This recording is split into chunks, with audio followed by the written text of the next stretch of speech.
Thinking fast and slow में जब हम जाते हैं इसके टू सिस्टम्स पार्ट वन में, तो वहाँ पर हमें पता लगता है the characters of the story number one. उसके बाद जो आता है वो आता है 17 into 24। इसमें ये बताता है कि आप इमीडिएटली आप इस मल्टीप्लिकेशन प्रॉब्लम को देखते हैं तो आप इसको सॉल्व करने को कैसे कर सकते हैं। आप ज़ाहिर बात है पेपर लेंगे, पेंसिल लेंगे, लेकिन विदाउट उसके आप नहीं कर सकेंगे सॉल्व। तो आपके जो अंदर एक सोच होगी, जो नॉलेज होगी, वो पॉसिबल रिजल्ट्स उसके जो होंगे वो शायद ना लेके आ सके। अब जैसे इसमें है कि आप you would be quick to recognise that both 12,609 and 123 are implausible. ये वो नंबर हैं जो 17 और 24 को मल्टीप्लाई करके आपको लगता है कि ये शायद आप उसको तसव्वुर नहीं कर सकते।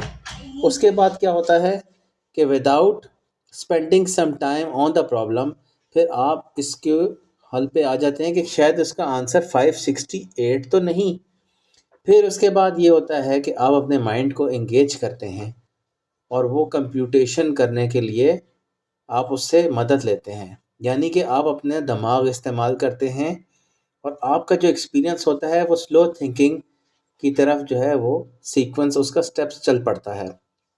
पहले आप अपनी मेमोरी को जो है वो वापस लाते हैं और सोचते हैं कि कि जो आपने स्कूल में सीखा था उसको इम्प्लीमेंट करने की कोशिश करते हैं। फिर उसके बाद कंप्यूटेशन जो है वो ऐसी हो जाती है कि वो आपको बर्डन फील होती है, वो आपकी मेमोरी पर भारी पड़ जाती है। तो इसलिए और आपके साथ होता ये है कि आप अपने मेंटल प्रोसेस में आ जाते हैं, आपको एफर्ट ज़्यादा लगती है, आपका डेलिब्रेट हो जाते हैं, मतलब फिर आप गौर करते हैं और आप स्लो थिंकिंग का जो प्रोटोटाइप है उसको इस्तेमाल करते हैं।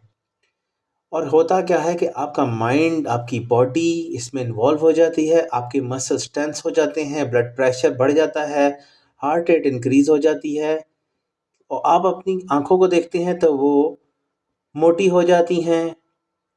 तो इस वजह से आप जब इसको सॉल्व कर लेते हैं तो आपको जब इसका आंसर विच इज़ 408 अगर आता है तो आप या गिव अप कर देते हैं, तो आप अपनी स्लो थिंकिंग के प्रोसेस से गुज़रते हैं और फिर रिलैक्स करते हैं। मतलब कि आपको ये सारी चीज़ें स्लो थिंकिंग में फेस करनी